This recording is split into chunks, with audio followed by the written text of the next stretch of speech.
दही वाली मगम्मा के लेखक श्रीनिवास जी हैं। यह चैप्टर क्लास 10th के वड़िका भाग 2 से लिया गया है। यह कहानी कन्नड़ में लिखी गई है तथा इसके अनुवादक B.R. नारायण जी हैं। इस कहानी में मगम्मा तथा उसके परिवार के बारे में बताया गया है।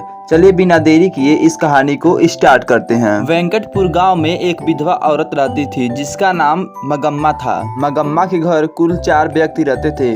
मगम्मा, उसकी बहू, उसका बेटा और उसका पोता। उसकी बहू का नाम नजम्मा था। मगम्मा दही बेचने का काम करती थी। मगम्मा अपने घर से 3 मील दूर बेंगलोर दही बेचने जाया करती थी। बेंगलोर में इसकी मुलाकात एक बूढ़ी औरत से हुई जिसे वह माजी कहकर बुलाया करती थी।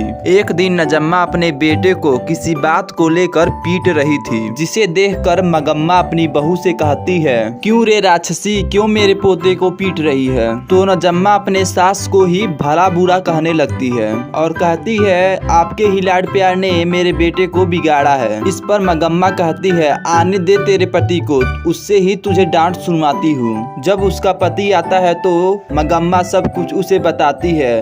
तब यह बात सुनकर उसका बेटा कहता है, अरे माँ, क्या मेरी पत्नी को अपने बच्चे को पीटने का हक नहीं है? तो माँ कहती है, तू भी अपनी पत्नी का ही पक्ष लेता है। यदि मैं तुम लोगों को बोझ लगती हूँ तो क्या मुझे अब अलग खाना बनाकर खाना पड़ेगा? तो उसका बेटा बोलता है कि यदि आपको ऐसा ही अच्छा लगता है तो यही सही। तभी मगम्मा कहती है कि तो ठीक है, आज दोपहर से ही मैं अपना अलग खाना बनाऊंगी। मगम्मा अपनी सबसे अच्छी मित्र बेंगलोर वाली माजी को मानती थी और मगम्मा जब भी बेंगलोर जाती थी तो वह माजी से जरूर मिलती थी और अपनी सारी बातें उन्हें बताया करती थी। पहले जब मगम्मा दही बेचा करती थी तो जो दही बेचने से पैसे मिला करते थे, उन पैसों से दुकानदार से अपने बहू के लिए गहने खरीदा करती थी। लेकिन जब इसकी बहू इससे अलग हो गई तो मगम्मा के पास पैसे बचने लगे। मगम्मा जब भी माजी के पास जाती थी तो माजी को देखती थी कि माजी हमेशा मखमल की ब्लाउज पहनती हैं। तो मगम्मा ने माजी से कहा, माजी, मैं भी एक ऐसा ब्लाउज लेना चाहती हूँ, कितने का पड़ेगा? तो माजी ने कहा, लगभग 8 रुपए का पड़ेगा।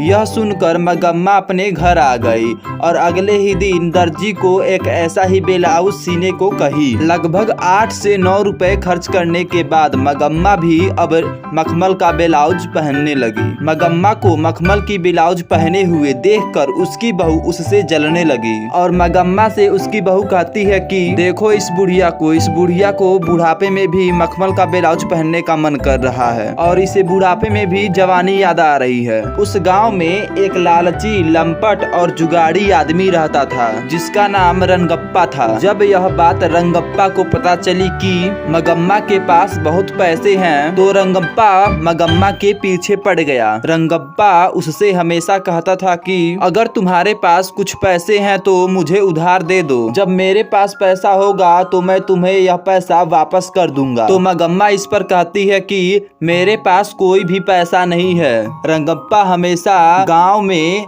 अमराई के कुएं के पास मगम्मा को वहां रोकता था और उससे पैसे मांगा करता था। तो एक दिन मगम्मा ने सोचा कि रंगप्पा मुझसे पूरे पैसे लेना चाहता है। जब अगले दिन मगम्मा दही बेचने बेंगलोर गई तो मगम्मा ने माजी से कहा, माजी, मैं जब दही बेच देती हूँ तो मेरे पास कुछ पैसे बच जाते हैं, मैं उन पैसों को आपके पास रखना चाहती हूँ। और मगम्मा ने माजी को पैसे रखने के लिए दे दिए। अगले दिन जब नजम्मा को यह बात पता चली, मेरी सास का पैसा रंगप्पा मांग रहा है, तो नजम्मा ने सोचा कि कुछ तो करना पड़ेगा कि वह सारे पैसे मुझे मिल जाएं। तो नजम्मा अपने बेटे से कहती है कि तुम अपने दादी के पास जाओ, जब हम लोग आएंगे और कहेंगे कि तुम घर चलो तो कहना मैं दादी के ही पास रहूंगा, खाऊंगा और खेलूंगा। फिर उसका लड़का अपनी दादी के पास चला जाता है। शाम को नजम्मा अपने पति के साथ मगम्मा के घर जाती है और मगम्मा मगम्मा से माफी मांग लेती है